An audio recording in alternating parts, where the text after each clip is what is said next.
sabía que querías un videojuego, así que pregunté cuál es el que más le gustaría a un niño. ¡Me compraste! Aprende a jugar golf. ¡Ay, qué lindo! Gracias, Ma. Y comenzamos con el soliloquio navideño del CC Podcast. Y estamos Joe el Grinch y nada más. Pues, como saben, hace unos días grabamos el episodio de la posada navideña del CC Podcast. Y pues también, como es acostumbrado cada año, me gusta sacar estos soliloquios para pues rellenar el tiempo en que nos vamos de vacaciones aquí en el CC Podcast y tratar de darles algo de contenido adicional, pues para que puedan checarlo ahí mientras trabajan ahí como todos en estos días de fin de año. Igual que el año pasado tuvimos dos soliloquios. El primero, que es el que vamos a tener a continuación, es el de los mejores cómics publicados en México durante el año. El año pasado, el 2022, revisamos 10 títulos publicados entre Panini y Smash, Marvel, DC, independientes, todo lo que se publicó por las editoriales. Hicimos ahí un top y posteriormente, ya para el cierre del año, hicimos un segundo top, que era ahora que cuáles serían los cómics, el top de los cómics que deberían de publicarse en el año. Así que ese lo vamos a tener la próxima semana. Esperemos que podamos grabarlo y pues vamos a tratar de tenerlo para justamente el fin de año. Pero ahorita con este top vamos primero, como siempre, a mandar saludos navideños y felicitaciones, que pasen todos una excelente Navidad con su familia, a todos los cuates. Primero, como siempre, invitándolos a que entren a Comentemos Cómics Cabrones, el mejor grupo para hablar de cómics en todo Facebook. Saludos a todos los cuates, saludos a David, a Carlito Roldán, a Quetza, a Edsel, Enrique Hurtado, Toño Pérez, Gabo Velázquez, Alberto Morales, Javier Ramos, Joaco Enro, Leonardo Navarro, a Jen, saludos a Jen de la Cápsula Muda, Chinaski y Don Armando de los Marvel Legends México Oficial, a Víctor Pérez Pérez, a David Odinson, igual a Sergio Hernández, el alumno aventajado de Charlie, también a Spidey 2099, nuestro seguidor de Twitter, igual también a Edgar Vázquez hasta Texcoco, y pues a todos nuestros seguidores tanto en Facebook, en el grupo de Comentemos Cómics Cabrones y en el canal de YouTube del CC Podcast. Además, creo que ya tengo un tiempo en que no les he dicho que pues nuestro podcast lo pueden escuchar en diversas plataformas. Está disponible en iVoox, en iTunes, Spotify, Amazon Music, Deezer, también obviamente en Anchor, también igual en Good Pods, me parece que también está disponible, ahí también se sube, y Google Podcast, pero creo que ese ya va a desaparecer, entonces, y también en YouTube Music también lo pueden encontrar, el CC Podcast. Ahora sí, pues pasando a los temas en cochino español, pues ha estado algo animado la publicación de los cómics en México, principalmente por Panini, que ahora saben que tiene el monopolio de Marvel y DC. Por ahí estuve viendo que ya han estado sacando mucho material del que prometieron para enero y para el cierre de diciembre. De hecho, yo acabo de conseguir el tomo de Nightwing, todavía no he tenido oportunidad de leerlo, le traigo muchas ganas a ese cómic. Pero otro que también les puedo mencionar que ya pude leer y que pues tenía muchas ganas, solamente que pues el precio se me hacía algo carillo, fue el tomo de Daredevil Love and War de Frank Miller y Bill Sienkiewicz. Este cómic lo lanzaron hace unos meses, me parece que fue para octubre, pero pues es una novela gráfica, de estas famosas novelas gráficas que sacó Marvel por allá de los 80s, que incluyeron La muerte del Capitán Marvel, los X-Men God Love Man Kills, todos estos títulos que en su momento se trataron de sacar en una pues serialización de novelas gráficas. También hubo una de She-Hulk, una de Punisher, también los New Mutants ahí aparecieron primero en esa novela gráfica. Entonces aquí sale esta que es escrita por Frank Miller, que pues creo que no necesita presentación, uno de los grandes escritores de Daredevil, si es que no es el más grande, con el arte de Bill Sienkiewicz, otro artista muy consagrado. Y pues aquí van a tener una historia muy curiosa, les digo, cuando la publicó Panini fue por ahí de octubre en un formato de hardcover. La realidad es que no tiene muchas páginas, como es una novela gráfica creo que tiene como 100 páginas si no me falla la memoria o menos, y pues fue con un precio de 299 pesos, entonces la calidad páginas precio pues sí está un poquito desigual, no dudo de la calidad del cómic, pero el detalle es que pues ahorita creo que es un tema que he estado mencionando mucho en el podcast durante las últimas semanas, todo este tema de que los precios de Panini se han alzado mucho. No sé si tenga algo que ver con el tema de que ahora tienen las licencias y tienen que pagar las de Marvel y DC. Entonces pues se han tenido unos precios que sí han estado muy diferentes a lo que estábamos acostumbrados. Tuve que esperarme a que varias tiendas, por ejemplo Liverpool, tuviera promociones. Por ahí aproveché para sacar unos mangas y también unos cómics que pues usualmente tienen el catálogo editorial de Panini de los últimos meses. Así que pues no me desesperé mucho, esperé a que le dieran ahí un bajón a los precios y pude conseguir tanto este cómic de Daredevil como por ahí algunos de X-Men que me faltaban de la colección. Todavía tengo pendiente de revisar varios de los tomos de todo esto que han sacado de los X-Men. Me quedé en el tema de X of Swords, todavía me falta todo lo que va después. Pero en sí, esta novela gráfica les puedo decir que me sorprendió mucho. Obviamente Frank Miller se la sabe cómo escribir a Daredevil, muy al estilo de su etapa con el personaje durante los 80s. Y aquí lo que vemos es una historia muy enfocada en los personajes principales de su etapa, o sea, Kingpin. Vamos a ver cómo Bill Sienkiewicz, con su estilo muy peculiar, vamos a ver esta historia donde Wilson Fisk, el Kingpin, quiere curar a su esposa, a Vanessa, la cual, pues si ustedes leyeron la etapa de Frank Miller van a saber que estuvo sujeta a mucha presión. Por ahí tuvo que ver un secuestro que tiene durante la etapa donde Wilson Fisk regresa a Nueva York, se vuelve el enemigo de Daredevil y sufrió algunos atentados. Ella está desaparecida un tiempo, después Daredevil la encuentra en las alcantarillas con un personaje que era como una especie de el rey de las alcantarillas, que tenía ahí una clase de caníbales o algo así, como gente subterránea. Y lo que nos presentan es que aquí Vanessa pues estuvo cautiva por este personaje. Daredevil la recupera, se la entrega a Wilson Fisk.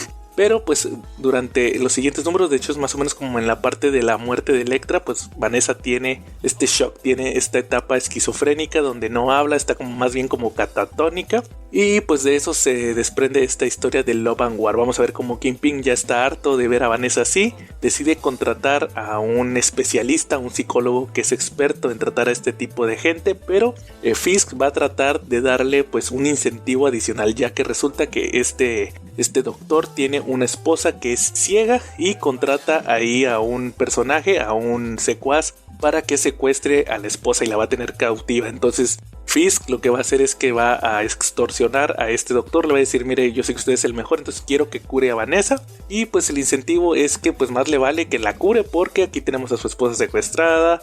Si no quiere que no le pase nada, pues cure a mi esposa. Entonces vamos a ver cómo por otro lado Daredevil se va a involucrar en la historia, va a rescatar a esta chica. Y sobre todo creo que uno de los personajes más interesantes es este secuaz, este personaje que secuestra a la esposa del doctor, que tiene un look así, es como un psicótico que tiene un look como de mandril.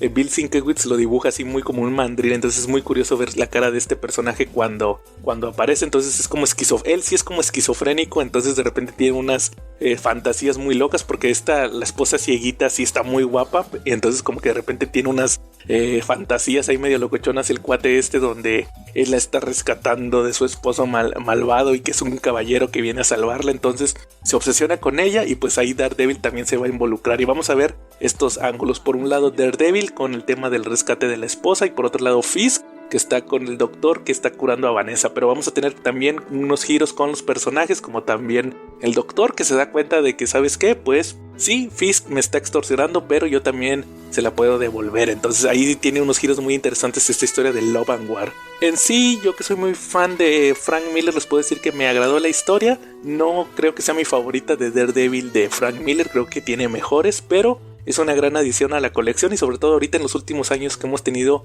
los trabajos de Frank Miller con Daredevil muy a la mano. Tuvimos a Smash publicando Born Again como unas 4 o 5 veces en los últimos 6 o 7 años. Después también el año pasado tuvimos la colección de Daredevil de Frank Miller completa, y ahora Love and War creo que es una gran adición. Entonces también por ahí existía el rumor de que Panini va a traer los trabajos completos de Marvel de Frank Miller, entonces yo creo que también sería una adición muy buena a toda esta colección, porque Frank Miller es uno de los autores que más vende. Así que pues ahí está la reseña de Daredevil Love and War. También pasando a otras reseñas que yo creo que valen la pena. Hace unos episodios del podcast estuve mencionando que, no sé si recuerden, les mencioné que contraté Netflix solamente para... Pues me interesaba porque ahorita en diciembre tuvieron estrenos interesantes. contraté este plan de 100 pesos, el que tiene anuncios, que pues no me han molestado tanto los anuncios que me han puesto, son rápidos. Y pues he estado viendo ahí varias series. Por ahí tengo pendiente también la de Yu Yu Hakusho, un manga que me gustó mucho. Yo creo que la voy a mencionar en el próximo soliloquio, esperemos si alcance a terminarla de ver. Pero quería recomendarles ahí una serie documental que creo que me llamó mucho la atención. Hace unos meses, creo que fue en otro soliloquio, mencioné la serie de una de luchadores, donde pasaban lo que vivía una empresa pequeña de lucha libre, que fue muy famosa ya que fue territorio donde estuvieron luchadores de la WWE, donde los formaban. Pero ahora les voy a recomendar una que se llama Muscles and Mayhem, que es la biografía no autorizada de gladiadores americanos. Esta serie es muy al estilo de estas de Toys That Made Us. Todas estas son estos documentales como chistosos, pero que también muestran como que animaciones para representar anécdotas. Y lo que vamos a ver es la historia de este programa que fue muy famoso en Estados Unidos durante los 90s, el de los gladiadores americanos. Les he de comentar que empecé a hacer memoria y creo que me tocó ver alguno que otro de este programa en el canal 7, en Azteca 7 y en Galavisión de Televisa en los 90s. Yo creo que me tocó ver alguna repetición, pero pues este documental nos va a mostrar cómo fue todo un fenómeno. Tuvieron videojuegos, tuvieron figuras de acción y pues todo esto de este programa, no sé si alguna vez lo han escuchado. Si no no les tocó, no saben de qué se trata, pues era una especie de programa de concursos donde iban deportistas y tenían que cumplir ciertos retos donde también combatían. Era como una especie de prueba donde tenían que sobrepasar al gladiador americano, que eran pues un montón de físico-constructivistas que estaban ahí como para detenerlos. Entonces les ponían unos nombres así muy, muy locos como Ice, Thunder, Nitro, Gemini, así, ese tipo de nombres. Entonces pues el chiste era de que ellos, el objetivo era de que el participante tratara de pasar las pruebas, pero estos gladiadores iban a tratar de detenerlos. Para que me entiendan, era como una especie de muy famoso ahorita, el American Ninja Warrior, pero imagínense que a media pista estuviera un hombre musculoso que te va a tratar de tumbar, de que no logres completar la pista. Entonces eso era gladiadores americanos en los 90s. Les digo, fue muy famoso. Vemos toda la historia, cómo grabaron el piloto, cómo de repente subieron a la fama, cómo luego se les ocurrió hacer una gira donde los atletas tenían que combatir a estos participantes cada noche en la gira. Entonces pues terminaron todos madreados por ser atletas. Luego las lesiones, cómo en un principio los juegos eran muy peligrosos, no tenían mucha lógica en el sentido de protección, como al principio ni usaban cascos para varias de las pruebas que pues los lastimaban, como varios gladiadores también se salieron del programa por lesiones. Entonces así de que era un hola y adiós, como entrevistan a muchos, a la mayoría de los que estuvieron en el show. Entonces todos ellos platican pues sus experiencias, vemos el ascenso y la caída de este programa. Entonces creo que fue un documental muy divertido. Son como 5 episodios si no me falla la memoria, y vemos todo lo que representaba, y sobre todo con la cultura gringa de los 90s de los músculos. Obviamente también van a estar involucrados los esteroides y todos estos efectos secundarios. Creo que es un documental que vale muchísimo la pena. Si pueden checarlo, si ustedes no supieron nada de esto de gladiadores americanos, creo que vale mucho la pena. Y pues otra recomendación que también les voy a hacer de una vez, que creo que muchos estaban esperando, es que sí, ya vi Rebel Moon, la película de Zack Snyder. Y pues de una vez les voy a soltar mi reseña. No sé si dar spoilers, porque luego se queja mucha gente de que damos muchos spoilers aquí en el CC Podcast, pero pues sí, me la voy a aventar, así que aguas. Si ustedes no han visto Rebel Moon, pues atentos, porque voy a tratar de dar pocos spoilers, pero pues no vaya a ser que se me vaya a salir alguno. Mi opinión de Rebel Moon, esta nueva película espacial de Zack Snyder, pues les puedo decir que se nota mucho la premisa que dijeron en un principio, que es esta película que quiso hacer Zack Snyder de aventuras espaciales, que la gente de Star Wars le rechazó. Él tenía este plot, esta idea para una película de Star Wars, y pues la gente de Disney, o no sé si en aquel entonces era todavía Disney, le dijo que no les interesaba, y pues él hizo este trato con Netflix y pues se aventó esta película. La película en sí, les voy a mencionar, es un personaje que es una chavita, que es una especie de granjera, es la que sale ahí en los trailers, que pues vive en este planeta donde se dedican pues simplemente a sembrar y cosechar grano. Después de unos minutos nos enteramos ahí el desarrollo del personaje, que en realidad ella no nació ahí, que es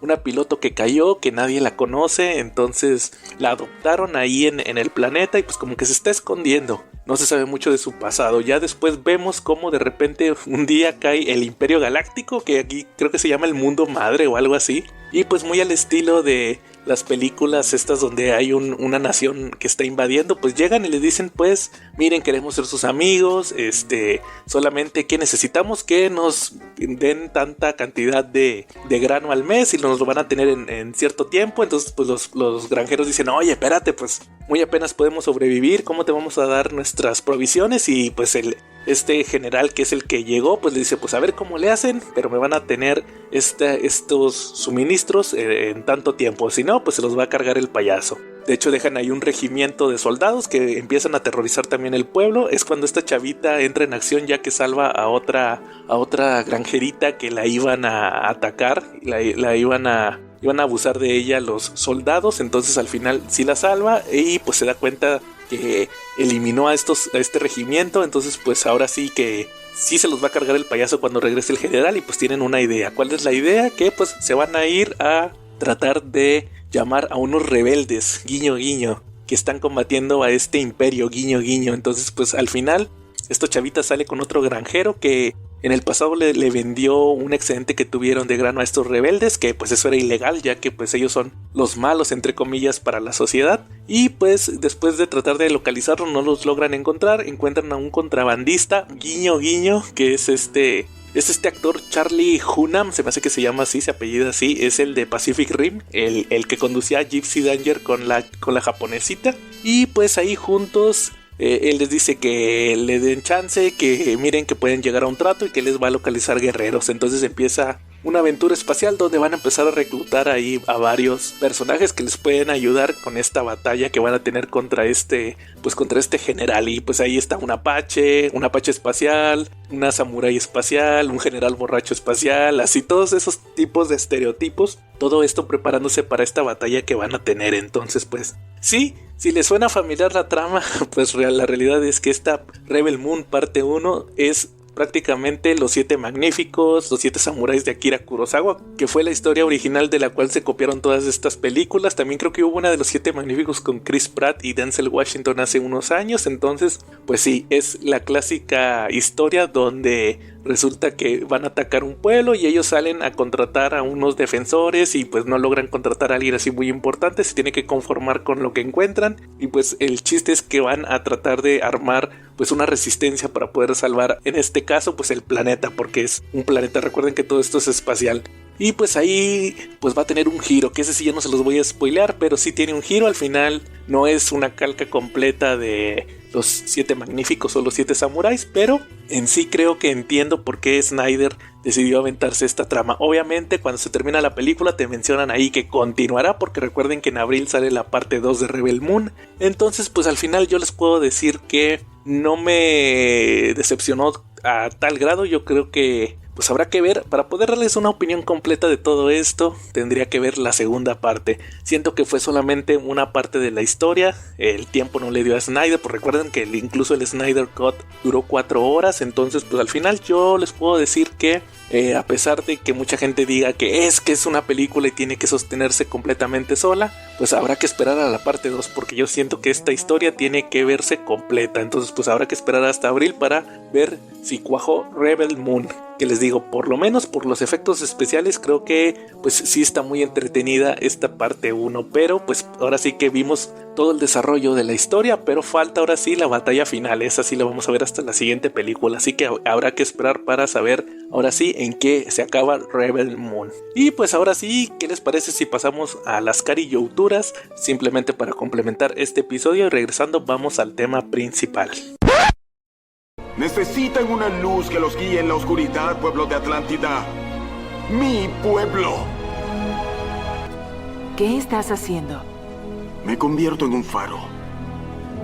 Nací de 2 mundos. Atlante de nacimiento y humano por instinto. Únanse a mí y ambos mundos estarán en paz. Hola amigos, aquí Joe del CC Podcast y sean bienvenidos nuevamente a las Cariyouturas, la sección del CC Podcast enfocada en animación y en la cual durante varios episodios hemos estado revisando las películas animadas de DC Comics, el universo que surgió cuando, después de los éxitos de las series como Batman y la Liga de la Justicia, decidieron sacar películas originales. Específicamente ahorita nos estamos enfocando en el universo que surgió después de la película de The Flashpoint Paradox. Ya revisamos las primeras dos, que fue Batman and Son y Justice League War, donde tuvimos los orígenes de la Liga de la Justicia y también el origen de Damian Wayne en estas películas. Ahora vamos a revisar la segunda película de el equipo por excelencia de DC Comics, la Liga de la Justicia, ahora con el debut de otro de sus integrantes, Aquaman, en la película El Trono de Atlantis, Justice League Throne of Atlantis. Esta película, que fue lanzada en 2015, tiene la curiosidad de que adapta uno de los arcos más importantes de la etapa de Geoff Johns con el equipo de la Liga de la Justicia, solamente que creo que vale la pena mencionar que en aquel entonces, en aquel 2015, estaba la etapa Nuevo 52, una etapa en los cómics que hemos mencionado, se utilizó como base para este universo de películas, y Geoff Johns era el escritor cabecilla, tenía control sobre la Liga de la Justicia. Y también otro de los títulos que nos sorprendió mucho en su momento que tomara fue Aquaman, que pues ustedes saben que es un personaje que ahorita tiene mucha popularidad por el tema de que lo interpretó Jason Momoa en su primera película. Ahorita en cines está la segunda, pero en aquel entonces, por allá de 2011, cuando salió este título escrito por Geoff Johns, pues realmente era una burla del personaje, había muchos memes, pero cuando Geoff Johns tomó el título, reivindicó al personaje, se volvió uno de los más interesantes y tenía las historias, a mi parecer, que demostraban que el personaje no era solamente una burla, sino que era un personaje que tenía mucho potencial y ahora sí que cayó muchas bocas. En el caso de específicamente el Trono de Atlantis en los cómics, pues fue un arco de historia que venía ya de todo lo que se había publicado previamente con Aquaman de Geoff Johns. Habíamos conocido a Arthur Curry, Aquaman, el cual pues venía de ser el hijo de la reina de Atlantis y un cuidador de un faro llamado Tom Curry. Vimos cómo se unió a la Liga de la Justicia, después tenía esta relación con esta sirena Mera, muy parecido a lo que vimos en la película, pero después vamos a estar viendo cómo entraba en una búsqueda para conseguir unos objetos místicos. De hecho, ahí nos presentaron a su equipo de personajes secundarios, que no era la Liga de la Justicia, sino era su propio super equipo llamado Los Otros. Ya después tendría más misiones con este equipo, pero aquí en el cómic íbamos a ver cómo trataba de recuperar unas reliquias atlanteanas. Una de ellas era su tridente, el que hemos visto que tenía Aquaman en la película, pero toda esta historia, que a mi parecer es la mejor que tenía Geoff Johns en aquel entonces con el personaje, iba a derivar al crossover de El Trono de Atlantis, que fue un cruce de títulos. Era una historia que se presentaba tanto en Aquaman como en la Liga de la Justicia, y aquí el antagonista iba a ser Orm, el rey Orm, que es el hermano de Aquaman. Él también ya lo conocimos en las películas, y todo esto iba a desembocar en pues una nueva etapa editorial para el personaje de Aquaman. Todo esto sirvió como base para esta película animada, y pues antes de pasar ahora sí con la revisión de la película, vamos a, como siempre, revisar el cast de voces. Primero la dirección, antes de que se me olvide, el director fue Ethan Spalding, el mismo director que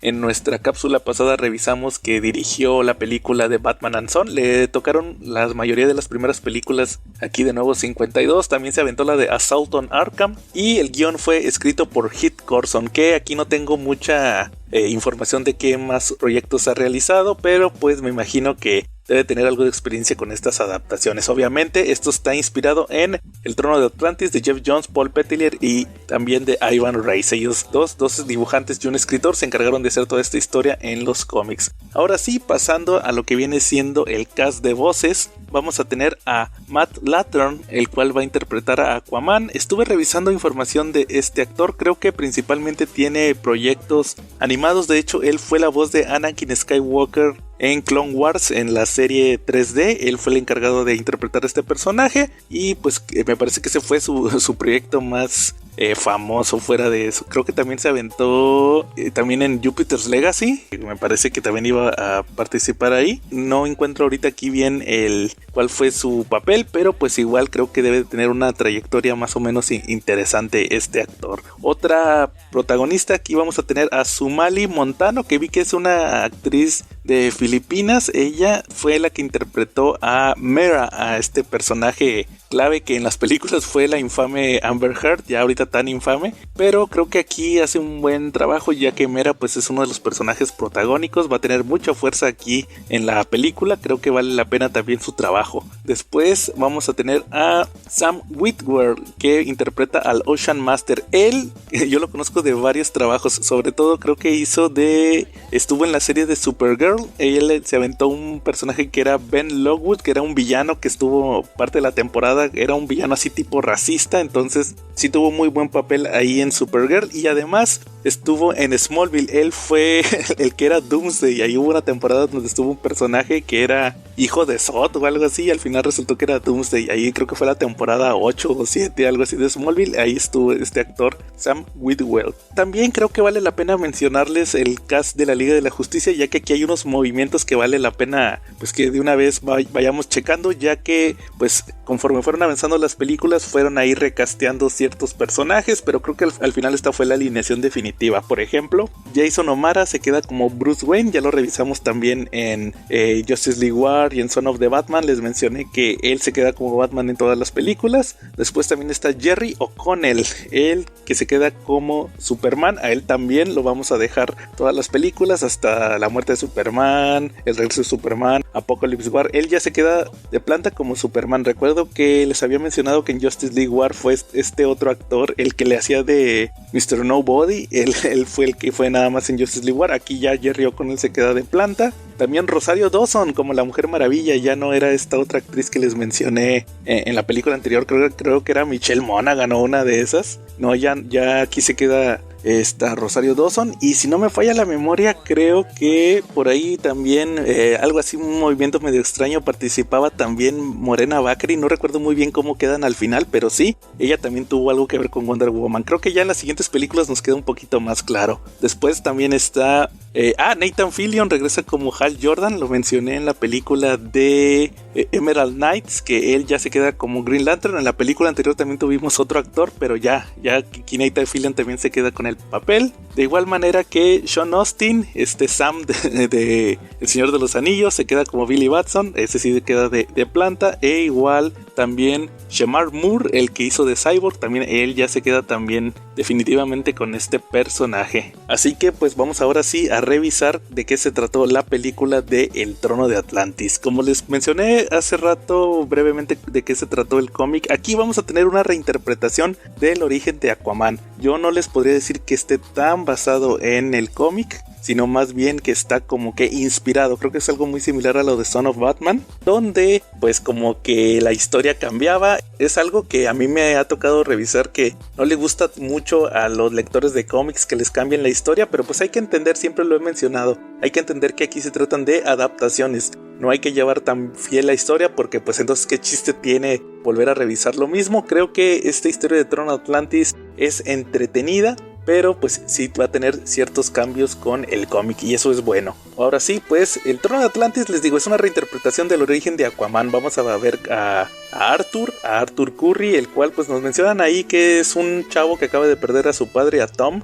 Se siente de cierta manera perdido, el hecho de que ser el hijo del cuidador de un faro, de que tener estas habilidades que no entiende, pero también vamos a conocer cómo pues tiene este linaje detrás. Vamos a ver a Mera, la cual está vigilándolo, esto a petición de la reina Atlana, la cual pues es la gobernante de Atlantis, pero ella misma también tiene problemas, ya que está su hijo Orm, el cual pues quiere definitivamente tomar el trono, eliminar a la raza humana y pues poner a los atlanteanos como la raza dominante del planeta. Todo esto va a tener ciertas consecuencias, ya que la Liga de la Justicia, como les he mencionado en otras ocasiones, aquí en este universo no es un equipo tan unido, cada quien anda en sus problemas. Vemos como Cyborg empieza a investigar el ataque que tuvo un submarino donde intervinieron estos atlanteanos. Ahí descubre que sí existe esta raza. Wonder Woman les confirma que pues en la mitología existían estos humanos submarinos, y pues deciden investigar más a fondo. Al mismo tiempo vemos como Orm empieza, junto con Black Manta, que es aquí su secuaz, empiezan a hacer estos movimientos para tratar de invadir la Tierra, y pues va a tener un conflicto, ya que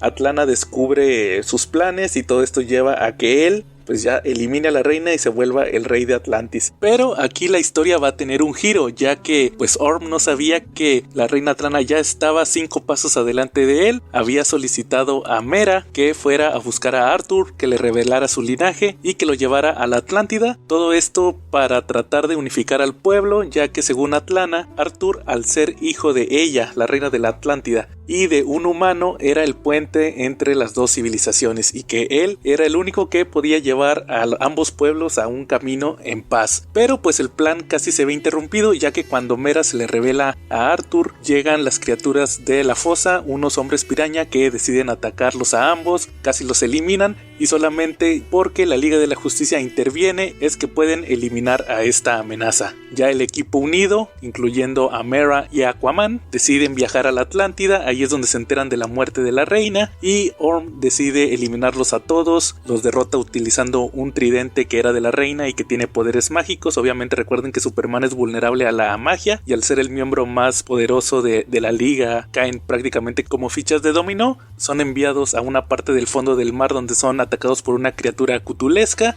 y al final Arthur, utilizando por primera vez su telepatía con los peces, es que salva al equipo. Ya después vamos a tener el clímax de la película donde la Liga de la Justicia y Aquaman van a combatir al ejército atlante en Metrópolis, ya que otro de los poderes del tridente de Orm era crear maremotos. Ahí Metrópolis se está hundiendo, pero la Liga llega justo a tiempo, combaten al ejército atlanteano y utilizando una tecnología de Cyborg es que ponen al final al ejército atlanteano contra Orm al revelar que fue este el que asesinó a la reina. Al final Arthur avienta un discurso donde menciona que efectivamente él es el puente entre ambos pueblos y que quiere que el pueblo atlanteano lo acompañe en este camino para lograr la paz. Entonces ahí él se convierte en el nuevo rey de la Atlántida, toma a Mera como su esposa y además se une a la Liga de la Justicia, los cuales después de toda esta aventura reflexionan que en realidad sí han estado muy apartados los unos a los otros, por lo cual van a ahora hacer un equipo. De hecho mencionan por ahí que ya van a crear la atalaya para poder vigilar y estar más atentos de lo que ocurre en la Tierra. Y con eso prácticamente llegamos al final del Trono de Atlantis, una película que, como les menciono, tal vez no sea la mejor de todas del universo cinematográfico animado de DC Comics, pero en sí es una película entretenida. Les digo, tampoco es la gran adaptación, pero creo que tomó los elementos más interesantes de su contraparte en cómic y nos trajo una historia que pues vale la pena, es entretenida, llevadera, creo que pueden pasar un buen rato revisándola, así que pues por esta ocasión les vamos a dar el sello de aprobación a Justice League Throne of Atlantis.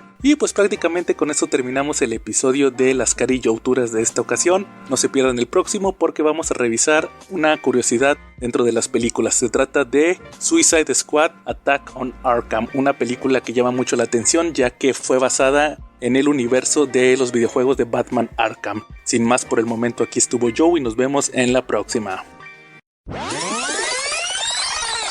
Bueno, y ahora sí, para empezar con este especial navideño del CC Podcast, vamos a tener, como el año pasado, el tema de cuáles a mí me parecieron los mejores cómics publicados en México durante 2023. Obviamente creo que fue un año muy diferente a lo que estábamos acostumbrados. Anteriormente pues teníamos a Smash con las licencias de DC y de Marvel, Panini con licencias independientes, Camite también con ciertas licencias pues que no les daba mucho juego en el tema de cómic, más enfocado en el manga. Pero pues en este 2023 tuvimos la sorpresa. Primero Smash perdió Marvel, Panini pues nos tuvo con la duda de cuáles serían las ediciones que iba a sacar de esta editorial. Posteriormente pues Smash abandonó también DC. Apenas hace unos meses nos enteramos que Panini también iba a tomar la casa de Superman, Batman y la Mujer Maravilla. Y pues ahora sí que con el monopolio Panini ahora también ya tenía Miller World, Star Wars, otros títulos de Image. Entonces pues realmente ha sido, creo que, el año de Panini.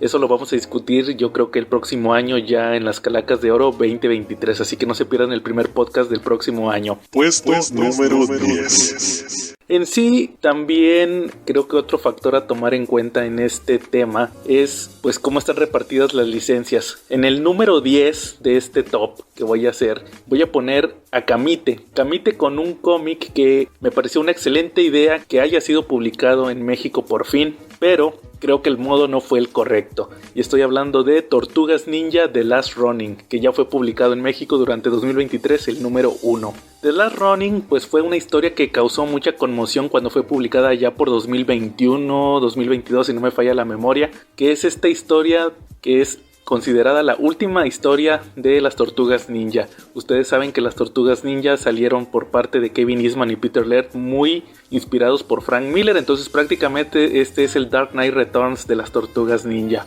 Kamite lo publicó en números individuales, pero con la curiosidad de que resulta que estos números que está publicando pues traen 5 portadas y cuestan cada uno 300 pesos, entonces es un precio realmente que a mi parecer me parece un poco excesivo, aunque ellos según lo justifican por los extras que incluyen, luego hasta vienen unos firmados por los dibujantes, entonces pues al final la polémica ahí va a estar. El detalle aquí de esta edición es que me pareció un acierto que haya sido publicado, sobre todo porque Kamite creo que ha podido explotar muy bien la licencia de Tortugas Ninja. Hace unas semanas se estaba viendo las solicitations de las editoriales en Estados Unidos, de hecho se me pasó comentarlo en el podcast que yo empecé a notar desde hace unos meses cómo es la tendencia de las editoriales en Estados Unidos. IDW vive de Tortugas Ninja, también vivía de Transformers, pero ya no tiene la licencia, ahora es Image que también tiene Transformers y G.I. Joe. Les digo, IDW de puras Tortugas Ninja. Dynamite vive de otras licencias, como ahorita está aprovechando The Voice por todo este tema de la serie de televisión. Y Boom Studio, ese sí prácticamente vive, si no me falla la memoria, es de Power Rangers. De igual manera que Dark Horse, mucho de su éxito se lo debe a los cómics de Avatar, de la leyenda de Aang y la leyenda de Korra. Lo curioso aquí es que ha sido muy similar con Kamite, que de hecho Kamite maneja todas las licencias que les acabo de mencionar. Maneja Tortugas Ninja, maneja Power Rangers y los cómics de Avatar. Entonces, el detalle aquí es la constancia. Kamite es una editorial que lamentablemente desde que salió hace ya más de 10 años no ha sido constante en su publicación. Tiende mucho a mover todo con bombo y platillo de que va a publicar tal cosa, que son los número 1 por los fans, todo eso creo que es el mismo discurso que han manejado durante 10 años y más años que tienen, pero el detalle es que luego no concretan bien las cosas. La incertidumbre es de que si están anunciando tanto The Last Ronin, que en sí es una historia buena, a mi parecer es buena, pero el detalle es que no sabemos si la va a concluir. Les digo, me da un poco de esperanza el hecho de que Tortugas Ninja ha sido una de las licencias que más les ha funcionado después de que desapareciera Bruguera, que fue la primera que tuvo la licencia de Tortugas Ninja de IDW cuando estuvo esta editorial, y pues ha tenido cierta constancia. Pero luego vemos otros títulos como Spawn, que estuvimos platicando que se tardaron pues muchos años en poder llegar al número 300 ahorita, y luego en grapas y luego en tomos recopilatorios, entonces hay una incertidumbre. Creo que eso es lo que más me llama la atención de esta licencia de Tortugas Ninja, y el hecho de que publiquen una historia tan recomendable como The Last Ronin. Creo que es el único negrito en el arroz que le vería yo a la publicación de Kamite. Si ustedes nunca han leído The Last Ronin, pues les puedo mencionar que es esta historia donde les mencionaba hace un momento, era el Dark Knight Returns de los Ninja Turtles. Vemos como uno de los personajes, uno de los hermanos de las Tortugas Ninja, regresa a Nueva York, que es un Nueva York distópico que ahora es controlado por el nieto de Destructor, del nieto de Shredder, y se reencuentra con ciertos personajes, incluyendo a Avril O'Neil, para tratar de tumbar a este nuevo Destructor que es el que tiene el control de todo Nueva York. Durante esta historia vamos a estar conociendo cómo cayeron las Tortugas Ninja, cómo este hermano, este miembro de las Tortugas Ninja que está vivo, sobrevivió a duras penas, que estuvo haciendo todos estos años en el exilio, y sobre todo cuál es su punto de vista de toda esta situación. Vemos cómo incluso es atormentado por, entre comillas, los fantasmas de sus hermanos, que a cada rato lo están molestando, le están diciendo que no puede, que ya se dé por vencido, que no vale la pena, que ya mejor se reúna con ellos, pero este Ronin va a tratar de salvar a la ciudad de esta amenaza. Entonces creo que es una historia que lo mencioné en su momento cuando reseñé el cómic, que yo tenía cero expectativas, no me dejé llevar realmente por toda la emoción que tenían los fans de las tortugas, y al final me pareció, les digo, una historia buena a secas. Lo que más le podría rescatar es que sirve como un final para varias versiones de las Tortugas Ninja. Si son fans de la versión original, original, si son fans de las caricaturas, si son fans del nuevo reboot que maneja IDW desde hace ya más de 10 años. Creo que funciona como final para cualquiera de estas versiones. Entonces yo creo que los fans de las Tortugas Ninjas de diversas generaciones van a tener un final satisfactorio con esta miniserie de The Last Ronin. Entonces yo creo que por eso, simplemente por eso se merece estar en este top de los mejores cómics publicados en este año. Pero el detalle es el formato. Yo creo que habrá que ver en el próximo año si concluyen con The Last Ronin. No sé si ya estén vendiendo el número 2. Realmente no lo desconozco, pero pues habrá que esperar para poderles dar un veredicto. Puesto número 9. En sí, otro de los cómics que también creo que fue un acierto que se publicara en este año es el Must Have. Creo que ha sido uno de los formatos que más he criticado por parte de Panini. Esta edición en hardcover que ellos sacan cada mes, que le llaman el Must Have, que pues ellos dicen que son las historias esenciales que cualquier fan tendría que leer, pero pues la realidad es que sabemos, no hay que ser muy listo para saber lo que son, pues un mandato editorial que viene de otras colecciones, no sé si sea en Italia o en otros lados donde Panini tiene la licencia de Marvel, y pues es una especie de fórmula que siguen de historias que quieren manejar como historias esenciales, pero la realidad es que son TPBs en hardcover que solamente quieren sacar a la venta como historias que se pueden leer y ya. Creo que ese es un plus, pero el detalle es que creo que la selección de historias no es tan buena realmente. Una de las historias que a mí me llamó la atención que se publicara, sobre todo por el antecedente, es una historia que yo había escuchado hace unos años, no había tenido oportunidad de leer y apenas lo hice este año ahora que Camite lo publicó. Es la historia de Spider-Man Black Cat, el mal que hacen los hombres. Un cómic guionizado nada menos que por Kevin Smith, el director de cine, que también escribió muchos cómics como Daredevil, Guardian Devil, creo que es uno de sus trabajos más reconocidos en Marvel, y con el arte de Terry Dodson, que a mi parecer es uno de mis artistas favoritos en el estilo de dibujar chicas sexys. Esta historia de el mal que hacen los hombres tiene una curiosidad, creo que eso fue lo que más me llamó la atención, que pues debido a los compromisos de Kevin Smith no tuvo una regularidad común. Salieron 3 números, luego tuvieron que pasar en aquel entonces cuando se publicó un par de años para que pudiera terminar ya la miniserie con otros 3 números, y lo curioso aquí es que cambia mucho el estilo de la historia. Lo mencioné también en su momento cuando la reseñé, que me llamó mucho la atención como al principio tiene pues un estilo de una aventura pues con un Kevin Smith muy extrovertido. Vemos un Spider-Man que se supone que está casado con Mary Jane, pero me parece que en esta parte estaba distanciado. Es la parte de Straczynski cuando se distancian, que tiene mucho coqueteo con Black Cat. Kevin Smith escribe una Black Cat que se la pasa pues ahí coqueteándole a Spider-Man, diciéndole frases sugerentes. Luego Terry Dodson también ahí los dibuja en situaciones muy comprometedoras. Creo que ese es un plus para la historia, ver siempre esta relación entre Spider-Man y Black Cat. Creo que se presta mucho al juego de que si Spider-Man le quiere ser infiel o no a Mary Jane con Black Cat, pero eso simplemente queda en un veremos hasta la mitad de la historia, que es donde Kevin Smith tiene que pausarla por sus compromisos externos. Nos dejan en un cliffhanger donde también Black Cat está en una situación pues muy peligrosa en el ámbito personal, donde está a punto de pues hay una situación donde un hombre está a punto de aprovecharse de ella, pero luego después cuando regresa ya Kevin Smith con la segunda mitad de esta historia, tenemos ya una situación muy diferente, porque vemos cómo pasó pues ahí un asesinato. Black Cat se libró de este tipo, de hecho no nos lo muestran en ese momento, y pues la historia ahora cambia a otra, pues es un tono completamente diferente. Ahora vemos una Black Cat que quiere ayudar al hermano de este personaje, vemos a Spider-Man y incluso a Matt Murdock tratando de ayudarla, de zafarse de esta situación donde ella es la acusada. Pero en el tema personal o en el tema psicológico de Black Cat vamos a ver cómo ahora tiene pues un cambio completamente el personaje. Ya no vemos esta Black Cat sexy, juguetona, coqueta. Ya ahora la vemos muy reflexiva por una situación personal que le pasó, que está muy relacionada con este abuso que pudo haber sufrido por este otro personaje.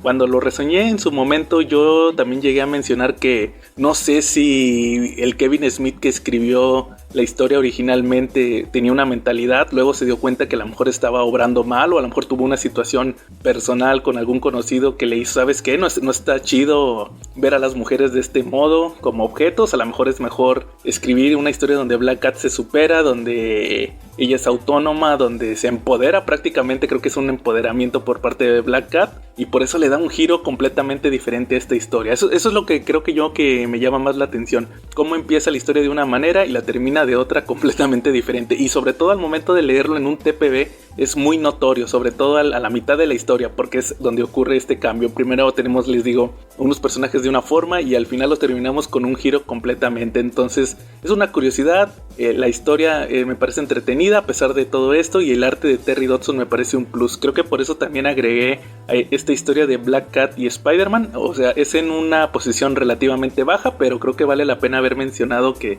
se publicó este año Spider-Man Black Cat, el mal que hacen los hombres, en el formato de Must Have de Panini. Puesto número 8. Bueno, otra de las historias que pues a lo mejor se sorprenden de que la haya puesto tan bajo en el top, y sobre todo porque es de mi ídolo Tom King, pero lamentablemente se publicó apenas ahorita a finales del año. Creo que está bien que lo ponga aquí, no mucha gente lo ha leído. De hecho, no sé si para cuando ustedes escuchen este podcast ya se haya publicado, ya esté al alcance de todos, Supergirl, Woman of Tomorrow, esta serie de Tom King y Bilquis Evely, que se publicó por allá de 2021, si no me falla la memoria. Yo estaba ahí viendo que era un nuevo cómic de Tom King y me llamó la atención, decidí suscribirme. Solamente 8 números que se publicaron y pues fue una historia que realmente no sabía qué esperar. Al final me llamó mucho la atención el arte, que es poco convencional por parte de esta artista Bilquis Evely, y sobre todo que fue un trabajo muy diferente a lo que nos tenía acostumbrado Tom King.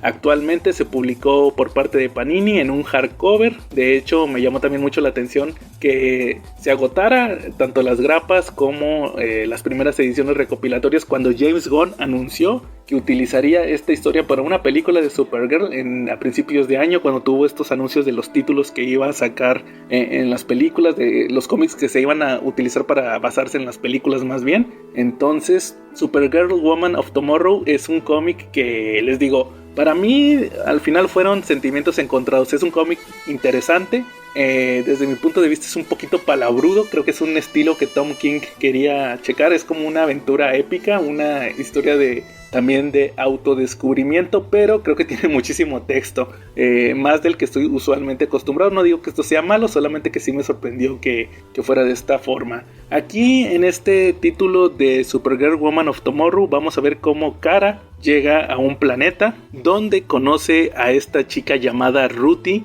la cual era una granjera, la cual vivía en paz con sus hermanos, con su papá y con su mamá. Era pues una familia de granjeros. Cuando llegó pues un forajido que terminó asesinando a su padre, Ruthie quiere venganza, decide contratar un espadachín que pueda confrontar a este personaje, a este bandido, y puedan ya por fin vengar la muerte de su padre. Pero como Ruthie pues es una chavita muy joven, le ven la cara, muchos de los bandidos le quitan el dinero y al final no hace nada, hasta que se topa con Kara, la cual estaba casualmente en el planeta donde vive Ruthie con Crypto. Estaba curiosamente festejando su mayoría de edad bebiendo, ya que ya había cumplido 21 años, me parece que era la edad que cumplía Kara, ya era ya legalmente una mayor de edad. Entonces vemos cómo Kara decide confrontar a este personaje, ayudar a Ruthie en un principio, sobre todo en un planeta donde ella no tenía poderes, ya que estaban cerca de un sol rojo, y esto le trae consecuencias, ya que pues no es un bandido ordinario, es un mercenario que tiene ciertas habilidades.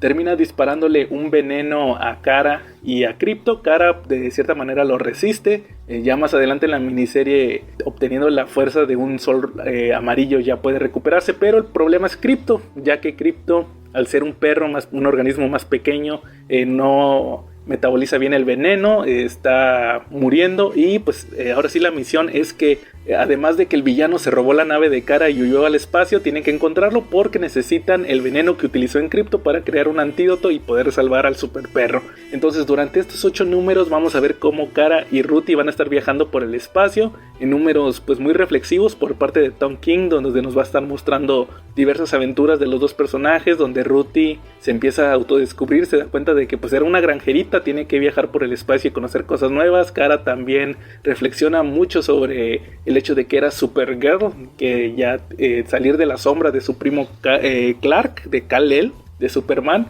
y al final pues vamos a ver cómo tienen un desenlace de esta historia que creo que al final nos da una moraleja muy importante de ambos personajes, tanto de Kara como de Ruthie. Creo que no es un cómic tan convencional, creo que si James Gunn no lo hubiera anunciado para la película no hubiera llamado tanto la atención. Lo bueno es que sí lo anunció, creo que le gustó la historia y por eso decidió integrarlo a los proyectos de DC, por lo cual pues ahorita se está publicando, está teniendo mucha popularidad. Qué bueno que más gente lea este tipo de cómics no tan convencionales, a pesar de que es de DC Comics. Entonces yo creo que vale muchísimo la pena. Si pueden checar, me parece que Panini lo publicó en un hardcover, si pueden checarlo ahorita o ahorita a fin de año o a principios del próximo, o igual esperarse a que lo pongan un poquito más barato en estas ventas que de repente tiene Panini. Yo creo que se van a llevar una buena experiencia. Les digo, son solamente 8 números, una historia completa. Creo que el único detallito que les digo es que si es un poquito palabrudo, si están acostumbrados a Tom King, si les va a dar un poquito de choque el hecho de cómo lo escribe aquí. Creo que quiso experimentar. Siempre he dicho que esta miniserie pues fue un experimento por parte de Tom King de tocar un género que él no había llegado tanto, siempre se iba un poquito más a lo militar, policíaco, urbano, y aquí con Kara en el espacio trae una historia que creo que vale muchísimo la pena. Entonces también ahí está para este top Supergirl, Woman of Tomorrow de Tom King y Bilquis Evely, publicado por Panini ahorita en diciembre de 2023. Puesto número 7. Bueno, y ahora pasando a esta posición del top, vamos a tener una verdadera curiosidad, ya que no solamente vamos a tener un ganador, sino que van a ser 2 y además van a ser unos mangas. En este año 2023 tuvimos en México publicados el final de 2 mangas que creo que vale la pena mencionar. El primero de ellos, Yu-Gi-Oh! De Kazuki Takahashi, el cual ya lamentablemente falleció hace unos años. Y pues tuvimos, como les digo, por fin el manga publicado desde el 2021 me parece, y hace un par de meses tuvimos ya el final publicado en México. Creo que para mí fue un momento muy emotivo, no lo alcancé a mencionar en el podcast, el hecho de ver esta serie que obviamente pues yo vi el anime en su momento, el anime que estaba enfocado en el juego de cartas, pero me llamó mucho la atención el poder ver ya la obra original, donde lo he mencionado en diversas ocasiones. En un principio no estaba para nada enfocado en las cartas, sino más bien en los juegos, de ahí el nombre de que Yu-Gi-Oh! Era el rey de los juegos. Vimos ya el fin de esta historia, la versión original, la versión en manga, con ciertos cambios. Obviamente no son cambios tan significativos, pero vemos cómo fue la visión original del autor, además de que en cada tomo teníamos un epílogo hecho por Kazuki Takahashi, donde nos mencionaba pues aspectos relevantes de la obra, del hecho de haberla escrito y dibujado durante todo este tiempo, de la serialización como les llaman, la publicación de todos estos cambios, y creo que fue un gran aprendizaje a mí como lector el poder ver cómo hizo esta obra en su momento. También creo que vale la pena mucho mencionar que pues ojalá y Panini el próximo año se atreva a traer otras secuelas, porque creo que el siguiente anime, que fue Yu-Gi-Oh! GX, también tuvo un manga que al parecer también se distancia, ese sí, un tanto de lo que fue la serie animada. De hecho, tengo entendido que la mayoría de los mangas de Yu-Gi-Oh! Ya las secuelas y todo eso son diferentes versiones, lo que vemos en el anime que lo que vemos en la versión cuando serializan un manga. Entonces a mí sí me gustaría mucho ver esta serie publicada, o igual que sacaran otro spin-off que fue Yu-Gi-Oh! R, que se sacó también ya unos años después de que terminó el manga original, pues para poder ver también esta historia, que si bien no afecta a la original, creo que vale mucho la pena seguir viendo las aventuras de Yugimoto. El otro manga que les menciono también que terminó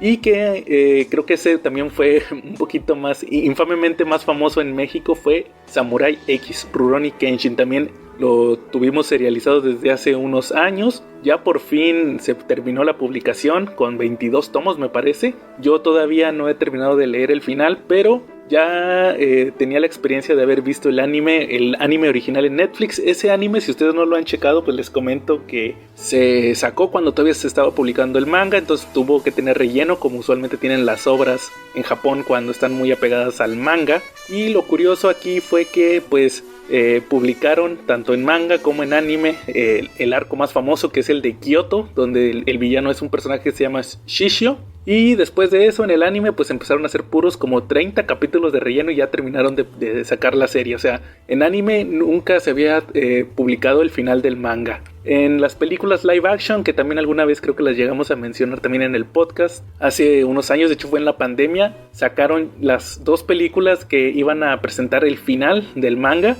En las películas live action también ya habían puesto pues los arcos más famosos, solamente faltaba ese final inédito en anime. Y pues vimos aquí en 2, una que era como que el origen, el famoso origen de cómo Kenshin, el protagonista, obtiene su cicatriz en forma de X, y pues ya el final de la historia donde llega otro personaje de su pasado a cobrar venganza. Entonces pues así fue como ya lo tuvimos publicado. También me llamó mucho la atención que por parte del anime también ya no tardan en sacarlo. Tuvimos una adaptación nueva hace unos meses, creo que ya terminó. Y pues el próximo año le van a continuar ahora sí con el arco más famoso. Pero en el caso del manga, les decía que era infamemente famoso porque en su momento Editorial Beat publicó este manga de Samurai X y no lo terminó, lo dejó inconcluso. También el de Yu Yu Hakusho, que ahorita está en boca de todos porque acaba de recibir una adaptación live action en Netflix. Entonces por fin ya vimos el final. De hecho ese Yu Yu Hakusho también ya se publicó el final por parte de Panini. Me parece que en el caso de estos mangas, les decía desde el principio, creo que fue un gran acierto que ya por fin tuviéramos el final, sobre todo hasta los lectores más antiguos, los que vienen desde Editorial Beat, que leían esos mangas que sacaban, ya pudieron por fin leer. Obviamente no dudo que lo hicieran en forma digital, pero ya en una forma física, el poder tener para sus colecciones el final de estas historias que tanto nos gustan. Entonces yo creo que por eso en esta posición decidí poner estos 2 mangas, Yu-Gi-Oh! Y Rurouni Kenshin Samurai X, que por fin tuvimos el final en México en este 2023. Puesto número 6. Para esta posición número 6 decidí meter un cómic que en lo personal me sorprendió mucho cuando me enteré incluso que ya había sido publicado en México. Realmente pues no soy muy fanático de la editorial Camite, no estoy tan al tanto de sus publicaciones y me llevé una sorpresa hace unas semanas cuando supe que habían publicado el cómic de Crossover de Donny Cates y Jeff Shaw. Este título, he de decirles que en su momento, si ustedes no supieron la historia de cuando se publicó en Estados Unidos, pues fue una sensación. Venía Donny Cates de su exitoso run en Marvel con Venom, era el autor de moda.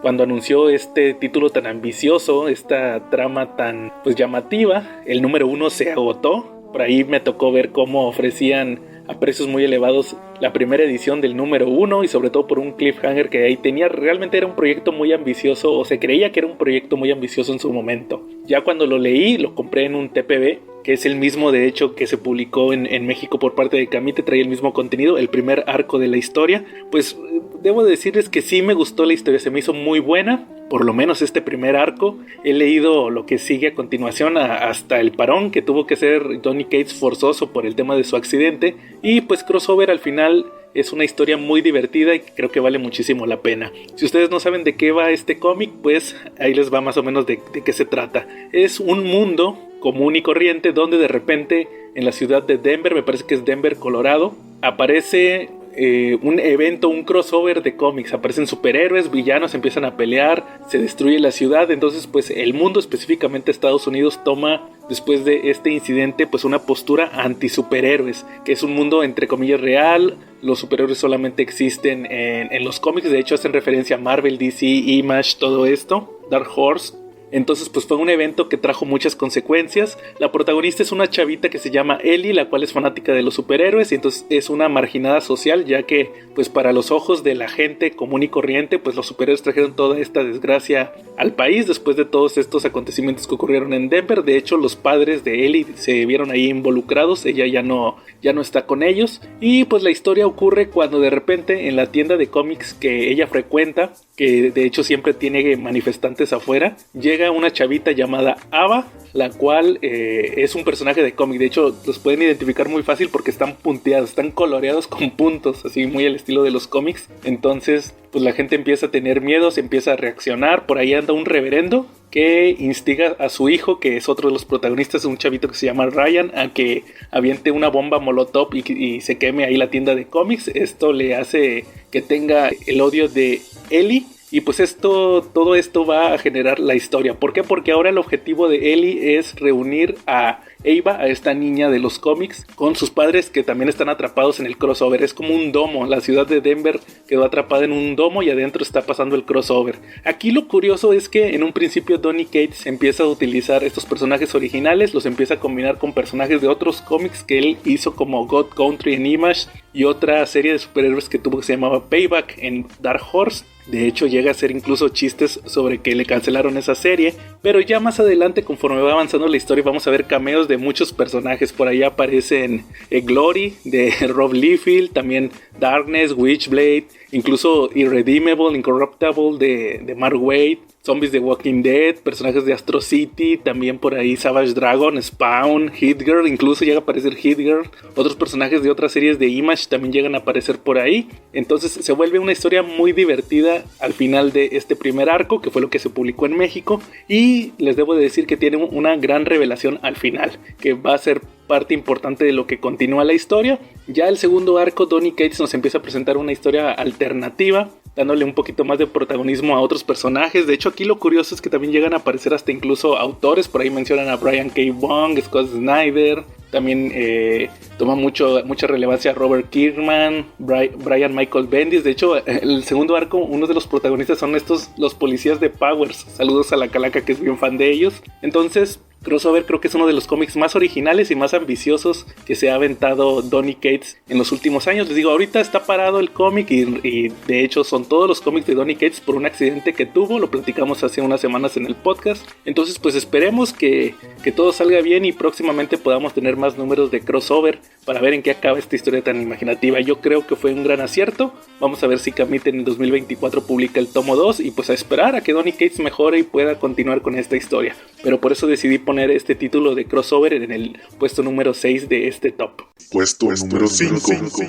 Continuando con otra serie que a mi parecer debe de quedar alto aquí en este top de los mejores cómics publicados en el año, voy a escoger una serie que publicó Smash ya con sus últimas fuerzas a principio de año. De hecho fue de lo que se anunció cuando anunciaron las novedades de 2023, esas novedades que muchas nos prometieron y al final no nos cumplieron, con el hecho de que abandonaron la rama editorial de DC Comics, y fue justamente Batman 89, esta historia con el guionista original de la película y además con el arte de Joe Quiñones. Entonces fue un cómic que les debo decir, a mi parecer yo no me llamaba la atención, no porque no sea fan de Michael Keaton, sino pues no sabía qué podían contar, porque lo querían vender como la continuación de las películas de Tim Burton. Al final esta historia que nos presentaron creo que tuvo un gran desarrollo. A mí me gustó mucho, realmente me sorprendió. Creo que eso fue lo más significativo, el leer esta historia, el ver cómo usaron la cabeza para poder mostrarnos una continuación que fuera coherente con lo que ya habíamos visto en las primeras dos películas en las únicas dos películas de Tim Burton, las primeras dos de Batman. Y además de eso también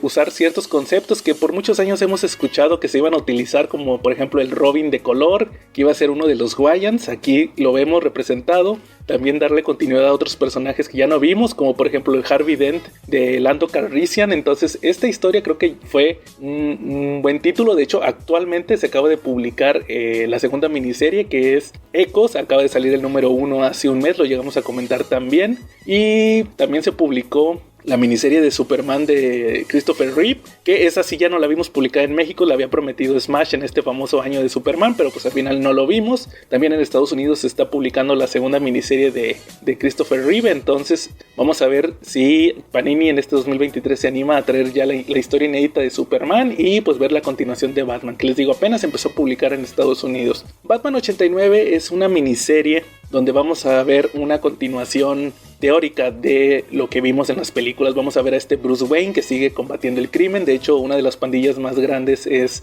la de los Guasones, gente inspirada en el Joker, en todo lo que trajo en la primera película. También por ahí vamos a ver que sigue Selina Kyle, de hecho es uno de los personajes más importantes, Catwoman, en esta historia, pero va a estar principalmente enfocada en Harvey Dent, en este fiscal de distrito que conocimos en las primeras películas, interpretado por este actor que ahorita se me va el nombre, pero era el que hizo de Lando Calrissian en las películas de Star Wars, en la trilogía original. Y aquí vamos a ver, como lo hemos visto en otras historias, cómo poco a poco se va convirtiendo en dos caras. Todo esto él decide mover, cuando todavía es fiscal de distrito, a las masas, a la policía, a la gente, para tratar de eliminar a Batman. Él lo ve como un mal y se ve acompañado además de Bárbara Gordon. Aparece Bárbara Gordon, que es su prometida, es la hija del comisionado Gordon que hemos visto en estas películas, este actor gordito. Aquí obviamente van a ignorar a la otra Bárbara, la que vimos en Batman y Robin de George Clooney, que bueno que la ignoran, la de Alicia Silverstone, y aquí le van a dar un poquito más de coherencia, ya que ella es detective de policía, entonces es un poquito más ruda.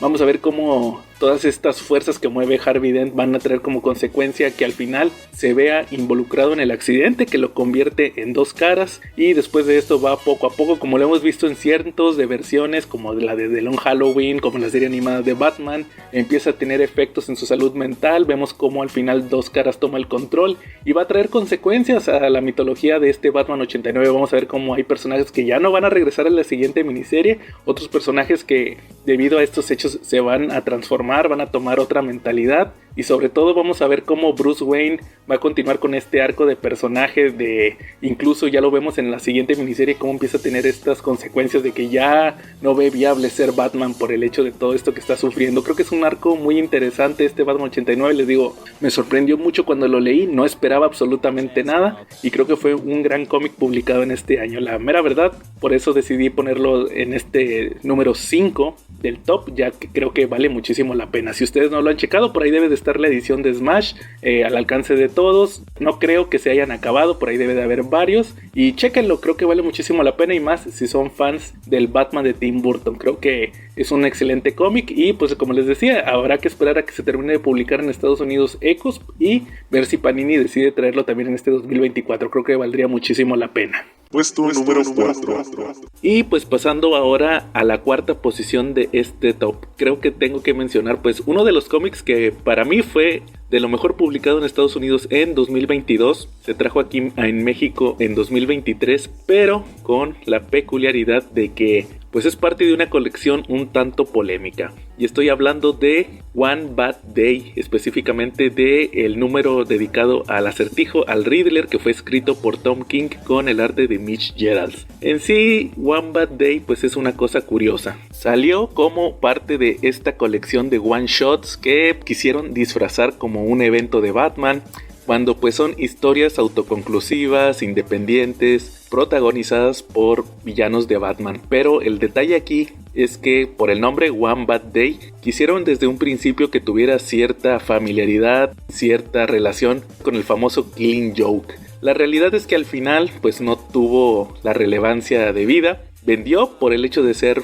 Batman, por el hecho de ser sus villanos, esta mercadotecnia de venderlo como un evento, luego juntarlo primero con los Prestige, luego en formatos hardcover, incluso con un slipcase, pero pues al final no pasó de ser pues un mero acontecimiento como los que vemos usualmente en los cómics para vender. Todo fue un aparato mercadológico, a mi parecer, con excepción de este primer número, el del Acertijo, ya que pienso que Tom King fue el único que más o menos entendió el concepto de One Bad Day, de lo que quería expresar, de lo que tenía que mostrar en la historia. Y pues este número en sí, sin spoilearlo tanto, si ustedes no lo han leído, pues va a ser otra historia definitiva del Acertijo. Ya nos había mostrado Tom King un buen manejo del personaje en el evento este de la guerra de chistes y acertijos, que de hecho hace poco grabamos un episodio del CC Podcast de este cómic, pero aquí nos va a mostrar pues un punto de vista diferente, con un acertijo en la que podría considerarse pues su historia definitiva, moderna, o su historia final,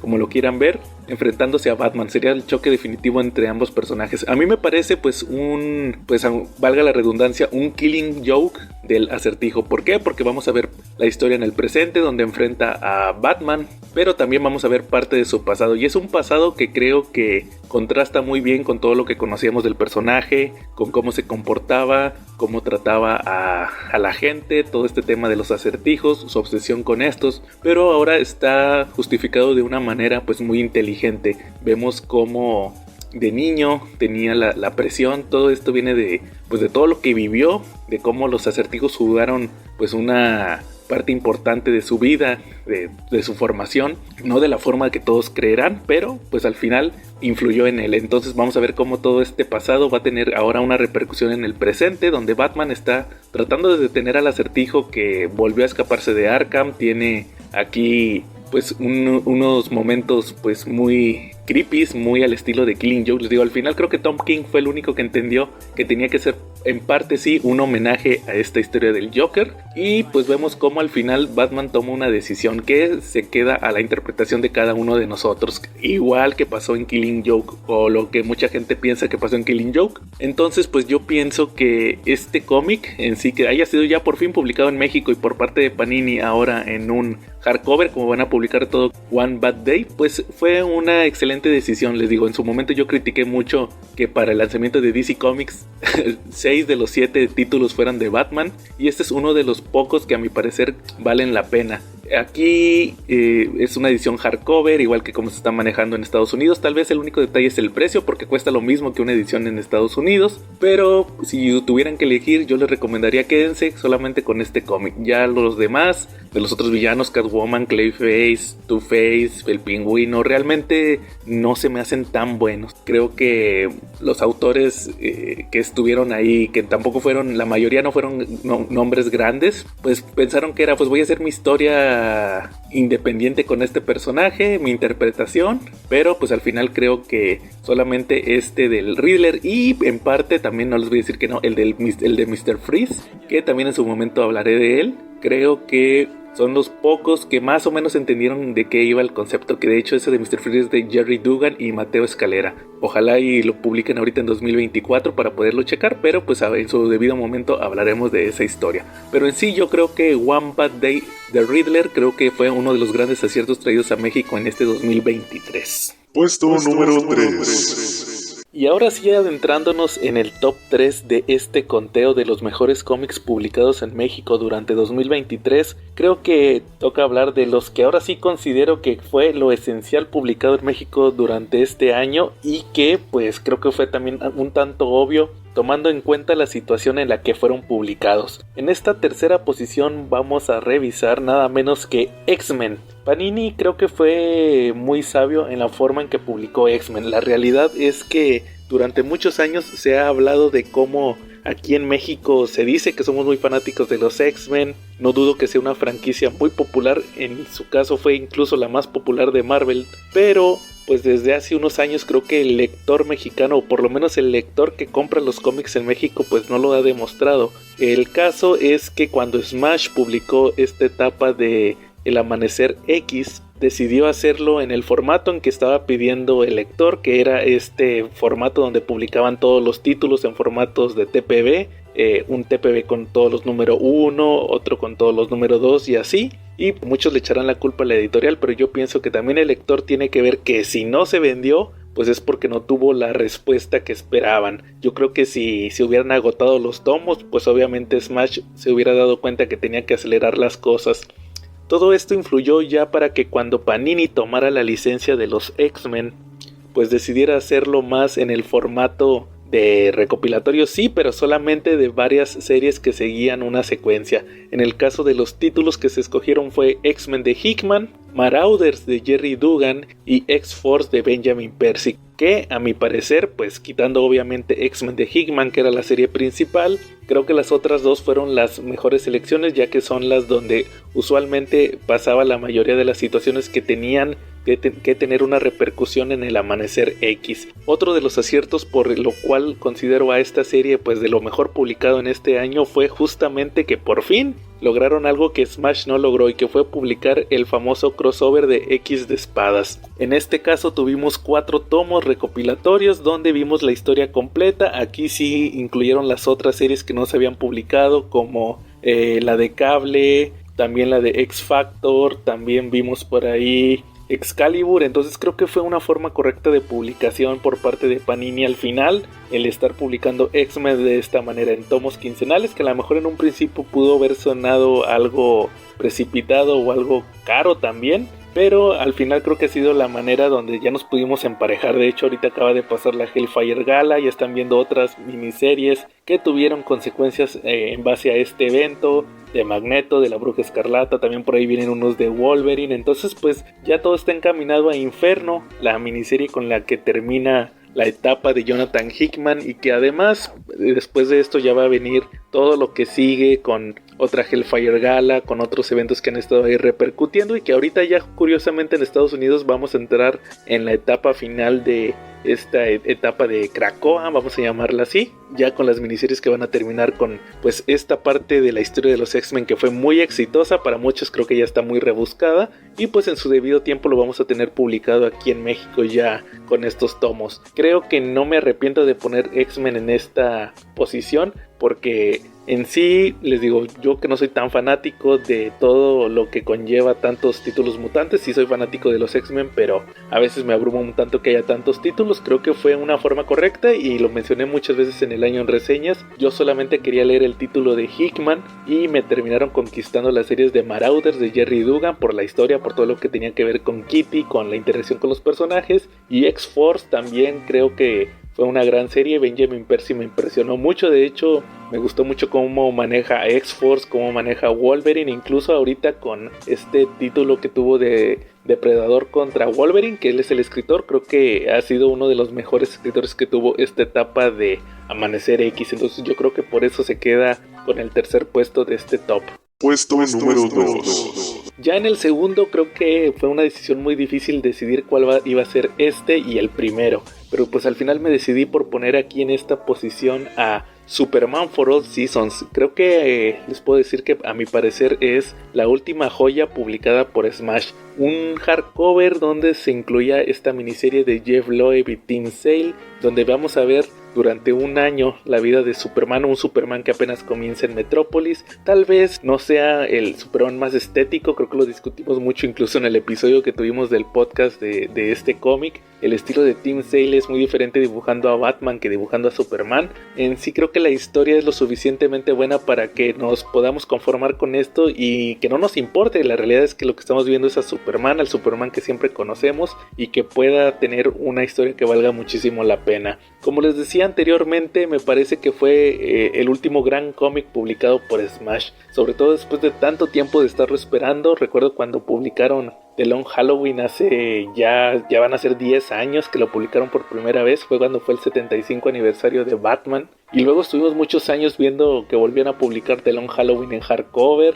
Luego ya el año pasado tuvimos la secuela, la de The Dark Victory, que yo ya no la compré con Smash, la compré en inglés, y posteriormente tuvimos también la de Catwoman cuando estés en Roma, que era creo que el gran faltante. Por ahí también las precuelas, las primeras historias de Halloween que publicaron Jeff Loeb y Tim Sale, también las habíamos tenido en un grandes evento, si no me falla la memoria, y ya por fin solamente faltaba la de Superman. Creo que este año se marcó por ser el 85 aniversario del personaje, pero creo que tuvimos muy poco material publicado de Superman. Esperemos si Panini se ponga las pilas en este 2024 ya con más material de Superman, y pues van a aprovechar también porque ya también viene el 85 aniversario de Batman. Creo que ya se publican demasiados títulos del personaje, pero pues no creo que sea excusa para que no vayan a seguir publicándolos. En sí, si ustedes nunca han leído Superman for All Seasons, les puedo mencionar que es una historia donde vamos a ver el crecimiento de un Superman novato durante un año. Vamos a ver cómo están en Smallville,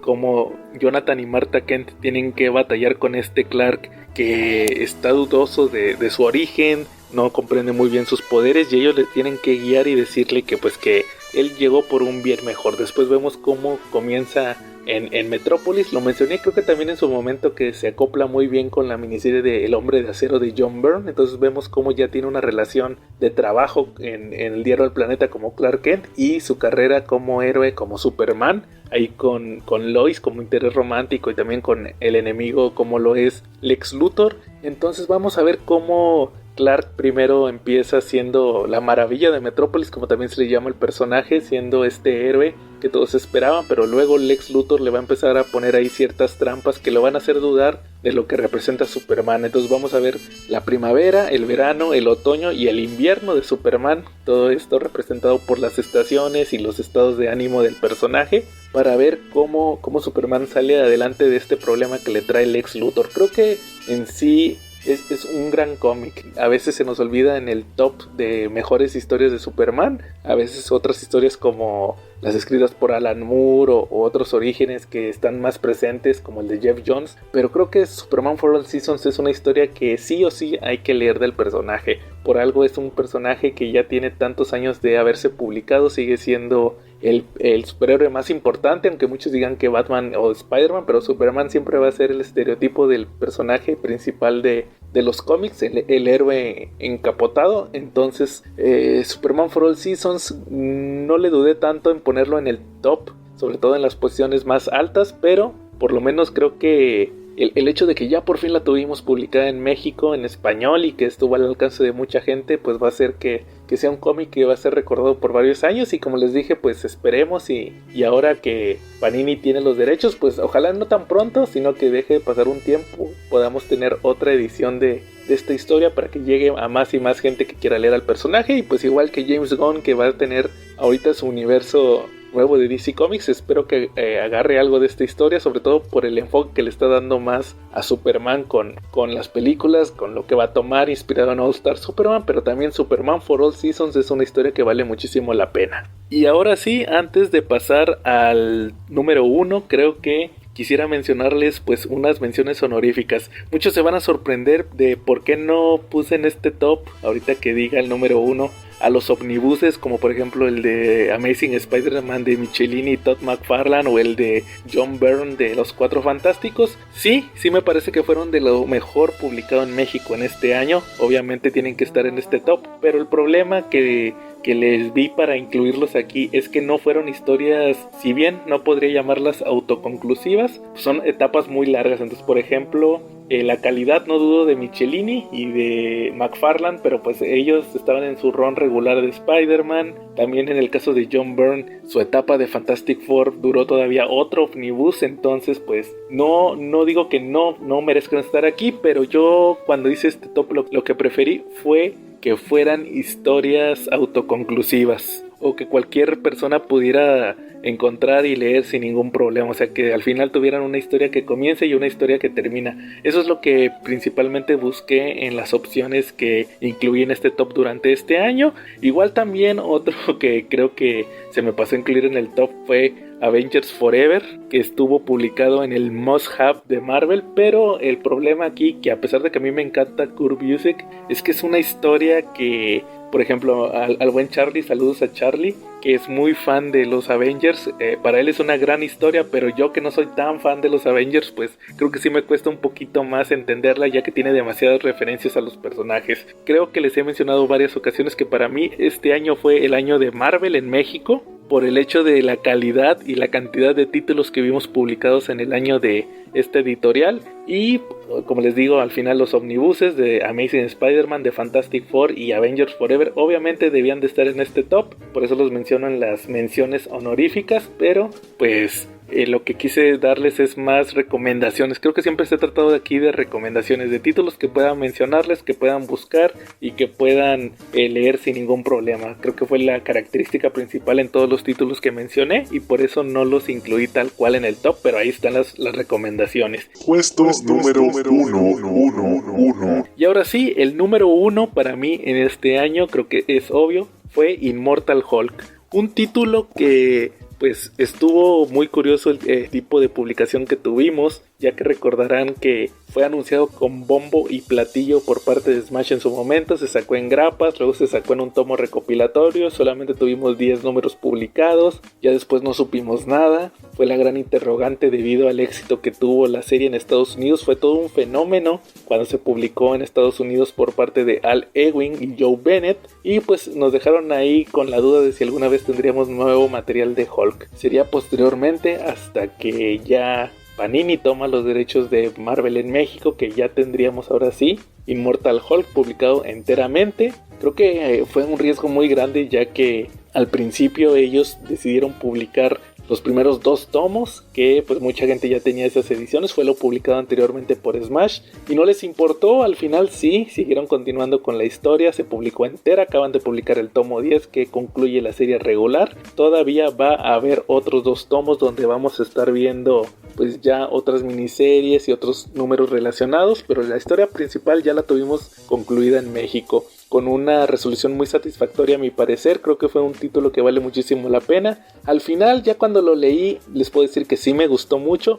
pero me dejó muchas dudas, por lo cual necesito volverlo a releer todo. Creo que ese fue el detalle, que es una historia que tiene que leerse completa. 50 números de esta travesía donde vemos al Immortal Hulk y todo este viaje que tienen las personalidades de Bruce Banner alrededor de todo pues esta nueva forma que tiene ahora de pensar el personaje, de cómo ve la vida, de cómo se relaciona con sus personajes, de esta visión nueva que le puso Al Ewing a toda la mitología de Hulk, que creo que fue una reinvención muy buena, sobre todo por el hecho de que es un personaje que ya tiene ya va a cumplir 70 años, si no me falla la memoria, 70 años, Hulk más bien, 60, y pues sigue sorprendiéndonos con este tipo de historias que al final se puede sacar más y más material del personaje. Creo que ese fue el gran plus que tuvo Immortal Hulk en esta publicación en México. Al final solamente me queda recomendarles que lo lean, si no lo han checado, ahí está ya publicado enteramente por Panini, vale muchísimo la pena.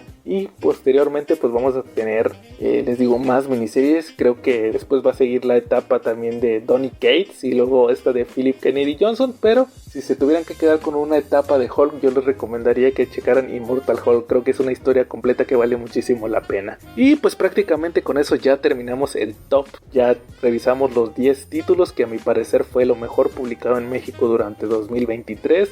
Una tradición que esperamos que continúe durante los siguientes años. Ya el año pasado tuvimos este mismo top con los publicados en 2022 y ahora pues aquí les dejo este listado. Como les dije hace un momento, creo que lo importante es que ustedes puedan tomar cualquiera de estos títulos, checarlo y pues disfrutar de una buena historia que vale la pena. Hay historias cortas como les mencioné, las miniseries, los títulos que comienzan y terminan, también otras series largas como Immortal Hulk, los omnibuses que mencioné ahorita en las menciones honoríficas también valen muchísimo la pena. Entonces pues ahí está ya acostumbrado especial navideño con las mejores recomendaciones del año. Entonces pues solamente queda de seguirles deseando feliz Navidad, que pasen las fiestas con su familia y pues esperen el próximo especial, igual que como hicimos el año pasado, ahora con las recomendaciones de títulos que ojalá y sean publicados en México durante 2024. Así que sin más, aquí estuvo Joe y nos vemos en la próxima.